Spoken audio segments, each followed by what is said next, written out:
भूर्भुवस्वः तत्सवितुर्वरेण्यं भर्गो देवस्य धीमहि धियो यो न प्रचोदयात्।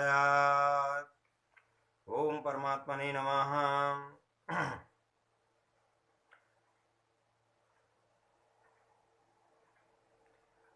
अहं कर्तेत्यहं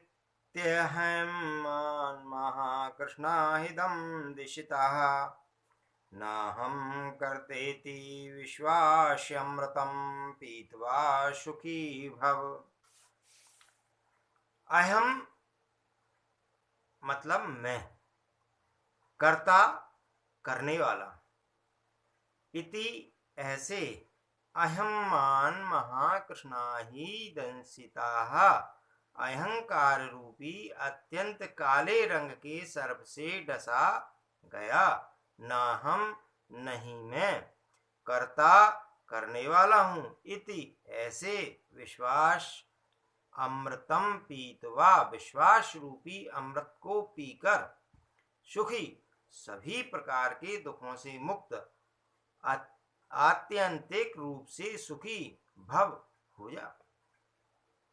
मैं करता हूँ इस अहंकार से युक्त हुआ ऐसा है मानो किसी को विशाल काले सर्प ने डस लिया हो। मैं कुछ भी करने वाला नहीं हूँ। इस अकर्तापन के विश्वास रूपी अमृत का पान करके तू सभी प्रकार के दुखों से मुक्त हो जा, अर्थात आत्यांतिक रूप से सुखी हो जा। यहाँ पर महर्षि अष्टावक्र अहंकार को दुखों का मूल कारण मानते हुए कहते हैं कि तू इस अहंकार रूपी काले सर्प के द्वारा डसा हुआ है। यही कारण है कि तू अपने आप को कर्ता मान रहा है। यह जो तेरे भीतर मैं हूं की भावना है, यही तुझे उस परमात्मा रूपी चैतन्य आत्मा से पृथक करता है। जब तक तेरे भीतर अहंकार की भावना रहेगी, जब तक तू अपने आप को उस चैतन्य आत्मा से अलग ही समझता रहेगा, यही भिन्नता सारे दुखों का मूल कारण है। अतः तू मैं अलग हूँ, मैं करने वाला हूँ, इस अहम भाव का परित्याग कर दे और यह सोच कि मैं करता नहीं हूँ।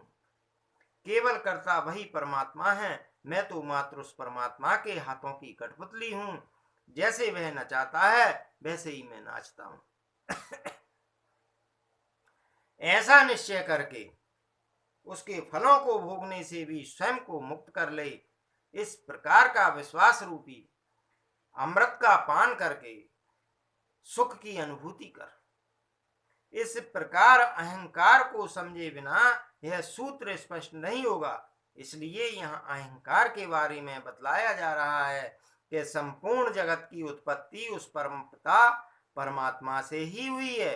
एक ही चेतना की विविध रूपों में अभिव्यक्ति हुई है। शरीरगत चेतना आत्मा और समष्टिगत चेतना ही परमात्मा है। प्रारंभ में इस ब्रह्म में एक इच्छा जागृत हुई, एकोहम बहुश्यामी, मैं एक हूं अनेक हो जाऊं। इस इच्छा से सोची हुई शक्ति का जागरण हुआ। वह शक्ति आगे विभिन्न रूपों का निर्माण करती रही। इन विचित्र रूपों में संव्याप्त चेतना को उस परम चेतना से अलग होने की अनुभूति हुई, जिसके फलस्वरूप मैं की भावना उत्पन्न हुई। यह मैं भाव ही स्व चेतना के उस विराट चेतना से अलग होने का कारण बना। इस घमंड के कारण ऐसा लगने लगा कि यह स्व चेतना उस विशाल चेतना से अलग है। इस अहंकार से मित्रता प्रतीति का मूल कारण प्राणी का विवेक है। बाइबिल नामक ग्रंथ में एक कथा प्रचलित है। वह यह है कि आदम ने शैतान के बहकावे में आकर बुद्धि रूपी फल का भक्षण किया। आदम ने शैतान के बहकावे में आकर बुद्धि रूपी फल का भक्षण किया, जिसके कारण उसे स्वर्ग से पृथ्वी पर गिरा दिया गया। यह अच्छी प्रतीक कथा है। यहाँ पर शैतान को अहंकार के रूप में बतलाया गया है। उसी ने बुद्धि रूपी फल खाने हेतु प्रेरित किया, जिसके कारण प्राणी स्वर्ग रूपी बगीचे से वंचित हो गया, अर्थात परमेश्वर की कृपा दृष्टि प्राप्त करने से वंचित रह गया। इसलिए बुद्धि ही जीव को परमात्मा से अलग करने का कारण बनती है। चूंकि बुद्धि को फुसलाया घमंड ने, अतः यह घमंड ही पाप का मूल कारण है, जिसके द्वारा प्रेरित होने के कारण मनुष्य स्वर्ग के बगीचे से नीचे पृथ्वी पर गिर गया, अर्थात परम पिता की कृपा से वंचित हो गया। संपूर्ण जगत की उत्पत्ति की प्रक्रिया इसी घमंड के द्वारा होती है। बाइबल में शैतान को परमात्मा के सदृश बलशाली माना जाता है। दोनों की सत्ता को स्वतंत्रता पूर्वक स्वीकारा जाता है। वहीं दूसरी तरफ भारतीय दर्शन में इस शैतान को अहंकार के नाम से संबोधित किया जाता है। लेकिन इसकी स्वतंत्र सत्ता नहीं मानी जाती। वह इसके उत्पन्न होने का कारण अज्ञानता को मानता है, जिसके कारण वह कहता है कि अज्ञान ही मूल पाप है। अज्ञानता के कारण जो अनुभूति होती है उसका निवारण आत्मज्ञान ही कर सकता है। जिस समय आत्मा का बोध और ज्ञान हो जाता है उस समय भ्रम मिट जाता है और प्राणी अपने वास्तविक रूप को पहचान लेता है। उसी समय उसे शांति और सुख की अनुभूति होती है। यही कारण है कि महर्षि अष्टावक्र यहाँ कह रहे हैं कि मैं करने वाला हूँ, ऐसे अहंकार रूपी विशाल भयंकर काले सांप के द्वारा दंशित हुआ तू मैं करता नहीं हूँ। ऐसे विश्वास रूपी अमृत का पान करके सुखी हो जाओ। यह मैं अथवा घमंड अनंत भिखमंगा है। जिस प्रकार भिखमंगा को चाहे जितना भी दे दो उसका पेट कभी नहीं भरता और ना ही उसे कभी संतुष्टि होती है, उसी प्रकार अहंकार भी है। इसे चाहे जितना भी भरो यह खाली ही रहता है, इसे कभी भी संतुष्टि नहीं होती है। सिकंदर जैसा विश्व को जीतने वाला भी अपने अंतिम काल में यही शब्द कहता है कि मैं खाली हाथ आया था और खाली हाथ ही जा रहा हूँ। इस दुनिया में जितना भी खेल है सब अहंकार के द्वारा ही बनाया गया है। यह अपने आप को सदैव सर्वश्रेष्ठ दिखाने का प्रयत्न करता है। मनुष्य की आवश्यकताएं बहुत कम होती हैं जिनकी पूर्ति सफलता पूर्वक की जा सकती है, परंतु उसके ज्यादा से ज्यादा कार्य अहंकार की तृप्ति हेतु ही होते हैं। यह अहंकार कठिन तथा असाध्य कार्य करने में रुचि लेता है। उदाहरणार्थ सिर के बल चलना, एक टांग पर खड़ा रहना, तप करना, नग्न रहना, कठिन से कठिन व्रत करना, ऊंची ऊंची चोटियों पर चढ़ना, दीर्घ काल तक समाधि लगाए रहना, हठ योग करना इत्यादि। यह मनुष्य का घमंड ही कहलाता है, जिसके कारण वह अपने आप को पशुओं से उत्कृष्ट समझता है। यह घमंडी है।